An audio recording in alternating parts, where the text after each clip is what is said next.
దైవ మర్మములు సహోదరుడు భక్త సింగారి అనుభవంలో దేవుడు ఆయనకు బయలుపరిచిన మర్మములను అనుదినము పంచుకొనుట. డిసెంబర్ 6.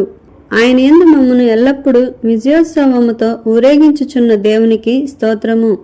2 కొరింథీయులకు రాసిన పత్రిక 2వ అధ్యాయము 14వ వచనము. సంఘములోని 2వ కాలము స్మరణ కాలము నాటిది. క్రీస్తు శకము 90 నుండి 325 వరకు ఈ సంఘము యొక్క కార్యములను చూడగలము. స్మరణ అను పేరు శ్రమను సూచించుచున్నది. మృతుడై మరలా బ్రతికిన వాడనని ఈ సంఘమునకు ప్రభు బయలుపరుచుకొనెను. ప్రకటన గ్రంథము 2వ అధ్యాయము 8వ వచనము. బోళము మరణించిన వారి దేహములకు పూయబడును. యోహాను సువార్త 19వ అధ్యాయము 39-40 వచనములు. అయితే మొదట బోళమును పొడి చేయవలెను. అదే విధముగా మనము పరిమళ వాసనగా నుండుటకే శ్రమ పడుచున్నాము.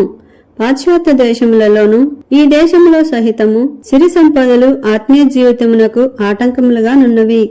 స్మరణ కాలపు విశ్వాసులు తమ ఆస్తులను పోగొట్టుకొని గుహలలో జీవించుచుండిరి.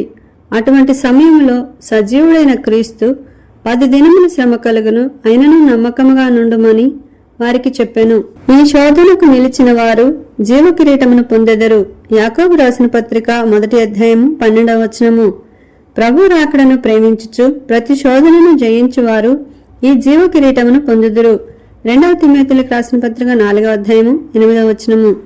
కనుక ఈ 2వ సంఘములో జయించు వారికి ఇవ్వబడిన వాగ్దానము, జయించువాడు 2వ మరణము వలన ఏ హానియు చెందడు. యేసుక్రీస్తు ప్రభు మృతిని గెలిచి సజీవుడాయను. ఈ క్రీస్తు ప్రభు మనతోనున్నాడు గనుక ఆయన సహాయము ద్వారా ప్రతి శోధనను మనము జయించగలము.